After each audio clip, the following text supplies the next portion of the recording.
So when we first saw this, we were so excited. We're like, yes, this is everything we've been teaching. You know, more whole foods, more protein, healthy fats, cut down that processed food. We wanted this and we got it. Exactly. It's not perfect, but you know, we can work with it. We could work with it. If the old food pyramid worked, we wouldn't have a metabolic crisis right now.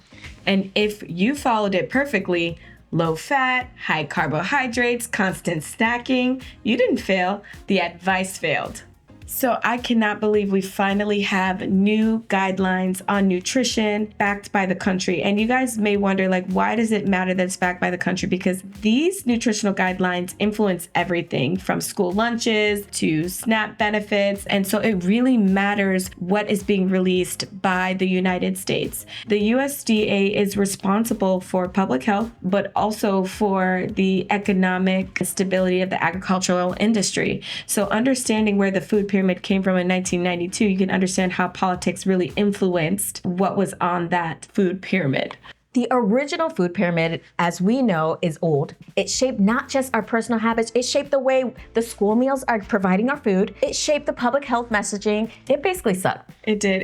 And it's so nice that we finally have new guidelines, because I am just so sick and tired of doctors telling patients, you need to lose weight, you need to go on a diet, and they have no idea what a diet is because there's no clear guidance on what healthy diet looks like. But I really feel like this new inverted pyramid is now showing that protein is the pillar and that it's not the enemy. All of these lies that's been told for 30 years that we all knew were lies, but you know, lobbyists, all these things, agricultural industry, pushing that carbohydrates is the foundation of our food. But it's finally happened. It's happened. And that's why we're so excited to link the old food pyramid, help you understand that history of the old food pyramid and how that is going to shape your healthy hair, your wellness, and how you're going to teach that to your clients on what they should be eating for healthy hair growth. And just to point out, you brought up lobbyists, but remember the bottom of the food pyramid? What was at the bottom? Mostly grains. It's actually the agricultural lobbyists that really had a big input in this. So, you know, everything about that money, you know, that played a huge role. And so this is why it's so controversial, because they had big gains in this game. At what point in history did we decide that fat was bad? So I did a little bit of research and I learned that in the 80s and 90s, there was a small observational study where they looked at cholesterol and they saw that people who ate fat had a higher LDL, which is bad cholesterol. We know now that there are different particle sizes in cholesterol, good cholesterol, bad cholesterol. And then in those observational studies, you can't even account for diabetes, insulin resistance, all the things that actually cause problems. Yes. Fat became demonized. It became like the bad thing. The enemy. So that's why it was like really small on the pyramid. And now we know that there's so many benefits to healthy fats and how it affects your good cholesterol, hormone production, and all of those things. How did people eat before the food pyramid came out? Just high level, you ate what you ate for dinner the night before. Okay, breakfast was not such a thing where those cereals, those carbohydrates, that didn't exist. You ate last night's dinner for breakfast. That is what you did. And that was protein. So dad went hunting, brought the game home. Maybe you went to the butcher, got your cut of meat, and you served that for dinner that day. You ate that, you ate leftovers for breakfast. So it was moderate protein, high fat, but think about what carbohydrates would have been there. There would have been vegetables, rice, potatoes, and they had no heart disease. Yeah. Whole grains. It was whole grains, things that grew as they were. From the ground. That was the 1900s. But then we go into the 1940s and the 1960s where we get the industrial boom and food production. That expands. So with that expansion, guess what happens? Refined sugar now. You're having flour increase, so now the wheat and refined sugars. The safflower oils, the vegetable oils, the canola oils, all of that gets introduced. But they're still relatively healthy because they're still eating fat. Yeah. Protein is still the main source, Until later on, now we see a prevalence of heart diseases starting to rise. 1970s, 1980s. Fat intake's now going down though. We get those myths that came up. People started doing research but not understanding that there are other factors that affect the way that your body processes fat. Snacking again becomes normalized, that you have to eat every 2 to 3 hours. In what world, if you had to hump for your food, there's no way you're eating every 2 to 3 hours. That would take a lot of work. So that snacking behavior is a very recent thing. Like, it is not caveman, it is not from 1800, it's literally from a recent thing. And the reason is because if you're not having protein and fats, you're hungry all the time. Because carbohydrates, you burn it fast. Energy is gone, right? But the proteins, the fats, that is what's metabolized slowly. And that's what they did early on. But now with the processed foods, you need to snack more often. You need to buy more snacks to maintain that energy. There were a lot of nutritionists and doctors who were very upset with the pyramid. But again, after 30 years later, that became the new normal. And we forgot about all of the ways that we used to eat in the past. So here's what that old pyramid unintentionally trained. It trained the constant glucose spikes. Your sugars are going up, up, up, okay? High intake of refined carbs, that increase your risk for insulin resistance. What is insulin resistance? Your body's making insulin from that pancreas, but your cells are not responding to it, okay? Now here's the caveat. Not everyone eating grains becomes insulin resistant.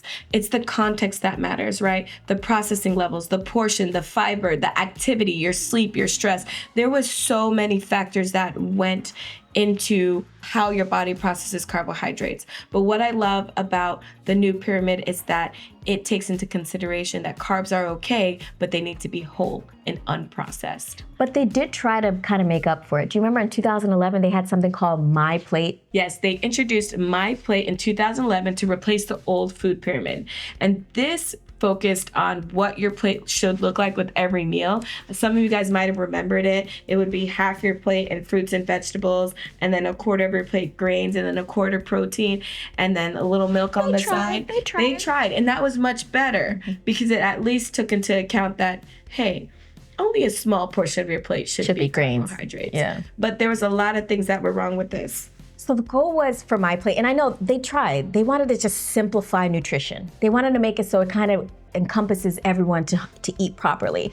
But they moved away from servings per day, and this is where... Yeah, that's better though, because like now it gave a more visual guideline on like what should my plate look like versus eat 6 to 11 servings. Like, do you guys even know what a serving is? Like, just to put in perspective, one serving of a carbohydrate is one slice of bread.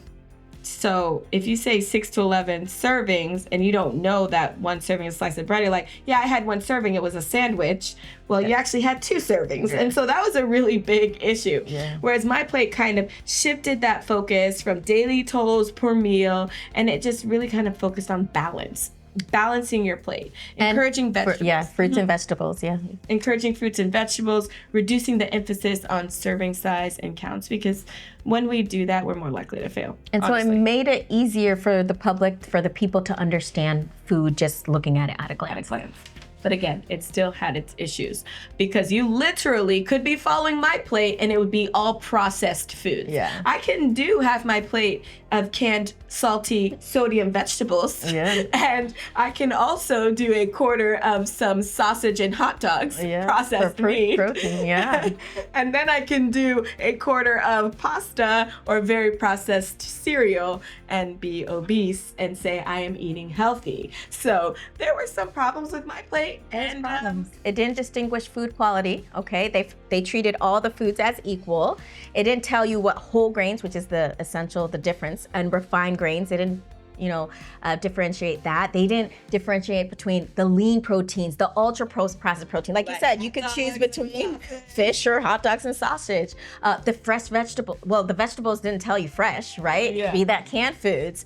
It could be the sugary fruits, strawberries, blueberries. Those are lower sugar index, glycemic index. Most people are not going to choose those, right? They're going to choose maybe bananas and oranges and things like that, okay? It wasn't perfect, and we know nothing ever will be, but the problem is that's why many people come into our clinic telling us that they're eating healthy, but still struggling with high blood pressure, diabetes, heart disease, because they're eating what they were told was healthy. And so everything they had on that plate was maybe fried in these seed oils like canola oil and vegetable oil. And another problem with my plate is it didn't clarify the different fat types, because not all fats are bad. The bad fats are the ones that are processed in potato chips and processed meats, but you have healthy fats in avocados, nuts, animal products. And this is so shocking. They allowed butter in the new food pyramid, which is creating a lot of controversy, and saying full fat milk. Like everyone's like, oh. I know my mom would be going crazy because she's like, fat-free this, don't do that. And because she was a part of that generation. And so there is a difference in fats. We know that 3 and 6 fatty acids can be heart protective, and that we should be consuming fats to make hormones. And all of that wasn't being taken account in the 2011 My Plate. All of these pyramids was just a one-size-fit-all. It didn't account for your metabolic health, how active you are, if you're sedentary, how much you should eat, your activity level, whether or not you were pre-diabetic, diabetic, insulin resistant. It really didn't account for any of those things. Or the fact that hormones play a whole role in all of this. Exactly. It really didn't account for the hormones. So now in 2011, people are getting exposed to the internet, social media, and now they're actually asking questions instead of what category should I eat, what foods actually support my metabolic health. And that is where things have changed and why there was a need for a new food pyramid. So we had to get out of this snack every 2 to 3 hours. We needed to figure out, what does our body scientifically actually need, not what does lobbyists want to force down my throat. That was now the transition, thanks to our access to information. And so that's why Aeroseutic MD, we love to link hair with health, because it plays a huge role. We say this all the time: hair loss isn't just cosmetic, it's metabolic. There are studies showing association between insulin resistance, metabolic syndrome, and male and female pattern baldness in both men and women. So that leads us to January of 2026, where we finally get the release of the Inverted Pyramid by RFK Jr., focusing on eating real food. That's their slogans: eat real food. And so focusing on reducing highly processed foods.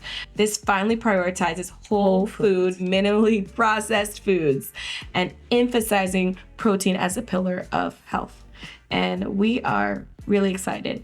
It reframes fat quality, not just fat avoidance. It de-emphasizes ultra-processed carbohydrates. It's literally aligning more closely to what we know, what we believe, what science is showing about our metabolic health. It confirms that keto and carnivore, they're not just fads, but this is actually sustainable and healthy. Exactly. When we first saw this, we were so excited. We're like, yes, this is everything we've been teaching. You know, more whole foods, more protein, healthy fats, cut down that processed food. We wanted this and we got it. It's not perfect, but you know, we can work with it. We could work with it. So let's break down this food pyramid, this new food pyramid, the old food pyramid, how it affects the hair growth cycle, and tie it all in, okay?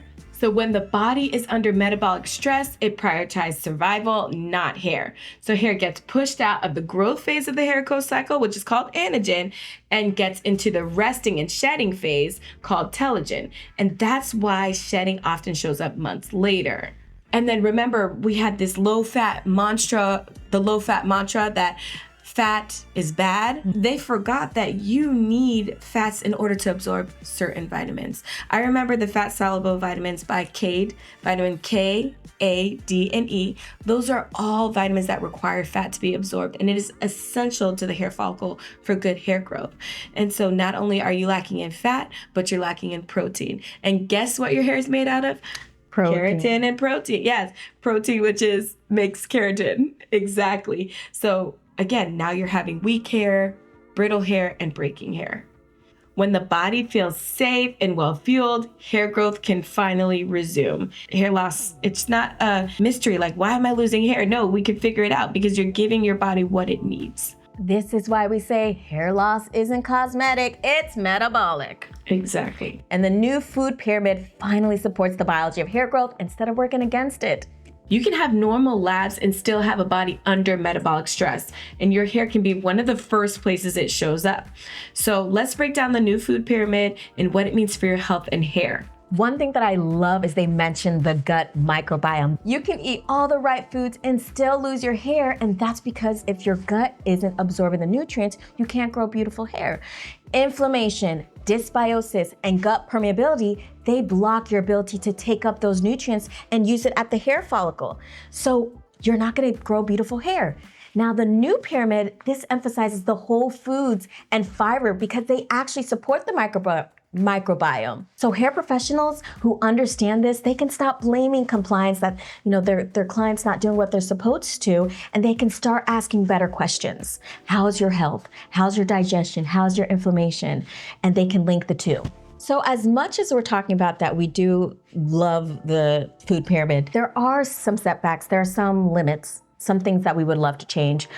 For instance, the dairy. Dairy is very inflammatory. So for us, and for some people who have like autoimmune conditions, like I did, consuming whole fat probably isn't good for you, right? So at that point, I would actually switch to the nut milks like almond milk, coconut milk, things like that. Yeah. What I am hoping is that this is a first step to cleaning up the quality of the food that's produced in America. Because maybe now we've come to the realization that refined, processed, enriched are not good. Are we gonna start to look at the quality of our protein? Are we gonna focus on good agricultural practices like organic, hormones, antibiotics, pesticides? This might be the beginning, but it is going to take many, many years to reach the level of food production that truly creates healthy people who can grow healthy hair. So why, as hair care professionals, do you need to care about this new food pyramid? Hair professionals, you see the problem before anyone else does. You're gonna see excess shedding, thinning at the edges, slow regrowth. And for years, you've been told it's just stress or to try another product. And you have been trying to do your very best work to provide another product to your client. And you feel like you failed them, but you really haven't. But the new pyramid, it's going to finally explain what you've been seeing all along.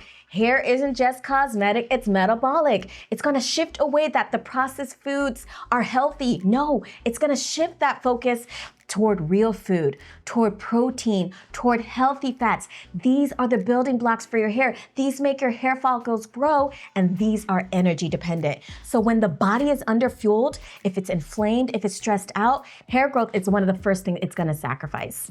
But here's the truth. The pyramid is just the starting point. To really help your clients, you're gonna need to understand the stress patterns, metabolism, minerals, and when hair loss is internal, not topical. That's where hair professionals stop guessing and start responding. A hair first responder, they know when to treat, when to test, and when to collaborate with us. You become the hair professional who connects the dots, not just sell another solution. So if the new food pyramid made you think, this explains so many things about my client, you're already thinking like a hair first responder. And we invite you to learn more and become a hair first responder and get more education that can better serve your client. If you grew up on the old food pyramid, what did it teach you to eat that you still struggle to unlearn? And with the new inverted pyramid, what's one part you love and one part you might not trust yet?